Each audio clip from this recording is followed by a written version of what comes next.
ಸ್ನೇಹಿತರೆ, ಎಲ್ಲರಿಗೂ ನಮಸ್ಕಾರ. ನಾವಿಂದು ಈ ವಿಡಿಯೋದಲ್ಲಿ ಯಾ ದೇವಿ ಸರ್ವಭೂತೇಷು ಎಂಬ ಹಾಡನ್ನು ತಿಳಿದುಕೊಳ್ಳೋಣ.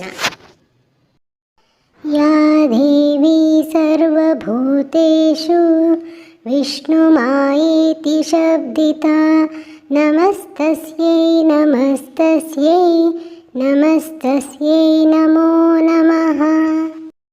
या देवी सर्वभूतेषु शक्तिरूपेण संस्थिता नमस्तस्यै नमस्तस्यै नमस्तस्यै नमो नमः. या देवी सर्वभूतेषु शान्तिरूपेण संस्थिता नमस्तस्यै नमस्तस्यै नमस्तस्यै नमो नमः. या देवी सर्वभूतेषु श्रद्धारूपेण संस्थिता नमस्तस्यै नमस्तस्यै नमस्तस्यै नमो नमः. या देवी सर्वभूतेषु कान्तिरूपेण संस्थिता नमस्तस्यै नमस्तस्यै नमस्तस्यै नमो नमः.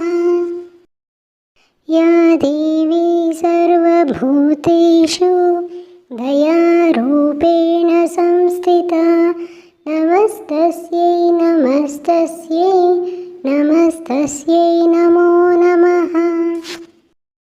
तिथिरूपेण या कृत्या मेतद्व्याप्या स्थिता जगत् नमस्तस्यै नमस्तस्यै नमस्तस्यै नमो नमः. ಸ್ನೇಹಿತರೆ, ತಮ್ಮೆಲ್ಲರಿಗೂ ಯಾ ದೇವಿ ಸರ್ವಭೂತೇಷು ಈ ಹಾಡು ಇಷ್ಟವಾಗಿದೆ ಎಂದು ನಾನು ಅಂದುಕೊಂಡಿದ್ದೇನೆ. ಈ ವಿಡಿಯೋ ನಿಮಗೆಲ್ಲ ಇಷ್ಟವಾದರೆ ದಯವಿಟ್ಟು ಲೈಕ್ ಮಾಡಿ, ನಿಮ್ಮ ಫ್ರೆಂಡ್ಸ್ ಹಾಗೂ ಫ್ಯಾಮಿಲಿ ಜೊತೆ ಶೇರ್ ಮಾಡೋದನ್ನು ಮರಿಬೇಡಿ. ಎಲ್ಲರಿಗೂ ಧನ್ಯವಾದಗಳು.